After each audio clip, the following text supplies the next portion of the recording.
So, for more than a year now, there has been one question that's pretty much dominated the entire Harry Potter fandom's conversation about the new HBO series. Who is going to play Severus Snape?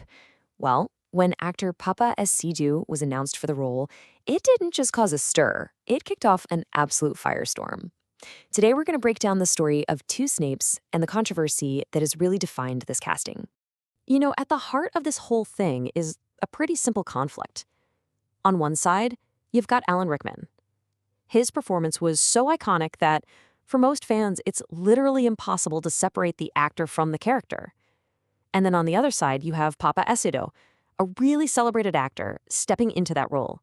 And his casting just immediately split the online world right down the middle. So yeah, when the news broke, it wasn't some small discussion online. No, it ignited a massive, ongoing conversation. And for over a year, while this debate just raged on, the actor right at the center of it all, Paapa Essiedu, he stayed completely silent about the backlash. To really get a sense of the scale of this whole thing, just think about this. Our source for this explainer, the YouTube channel Harry Potter Theory, posted one video on this topic, and it got over 3,000 comments. I mean, that level of engagement just shows you how deeply people care. This isn't just another role, It's Snape. And a huge part of that passion really does come from the legacy of Alan Rickman. For a whole generation of fans, he didn't just play Snape, he was Snape. He captured everything, the character's torment, his bitterness, that quiet, devastating love with so much nuance. He left behind some absolutely massive shoes to fill. And let's be honest, any actor stepping into that role was going to face some intense scrutiny. All right, so before we dive into the, let's say, more intense side of the backlash, it's really important to understand where this whole debate even started. It actually began as a totally legitimate conversation about creative choices, and it was all centered on one single promise that the new series made to its audience. From the very beginning, the show's creators made this one key promise. Their number one goal was a faithful adaptation of the books. And that phrase, just that one phrase, became the bedrock for fans who started to question the casting choice. They were basically using the show's own mission statement as their standard. And their argument is, look, if you're going to go for book accuracy, you have to actually look at how the books describe the character. And the description of Snape, well, it isn't vague at all. It's incredibly specific.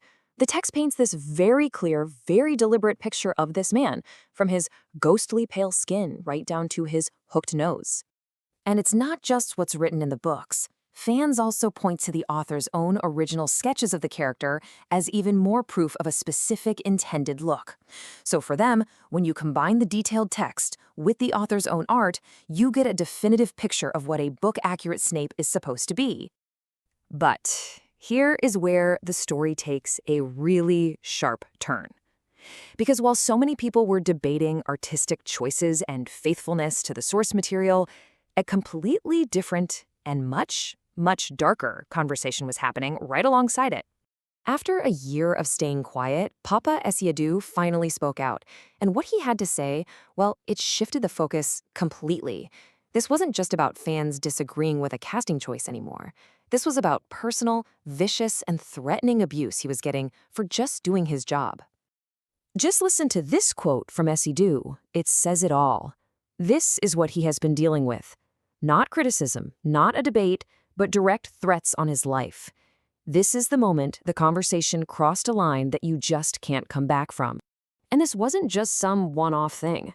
Essiedu described this constant barrage of abuse, including messages from people threatening to come to his house and kill him.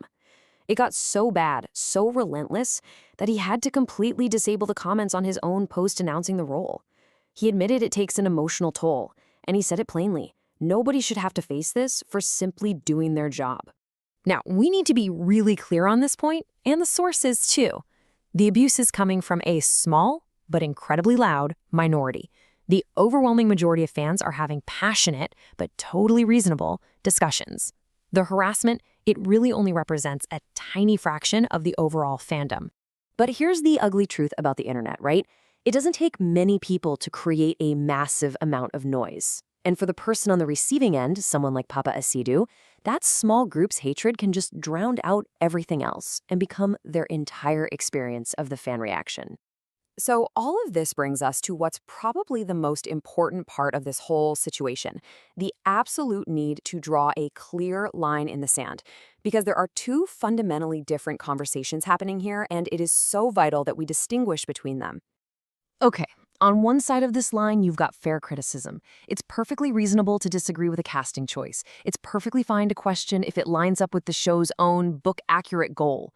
But on the other side of that line is abuse, personally attacking the actor, and most disturbingly, sending threats for accepting a role. These two things are not the same, not even close. The source really puts it perfectly. The moment the conversation shifts from the creative choice to a personal attack on the actor himself, it's not criticism anymore. In fact, it does the exact opposite.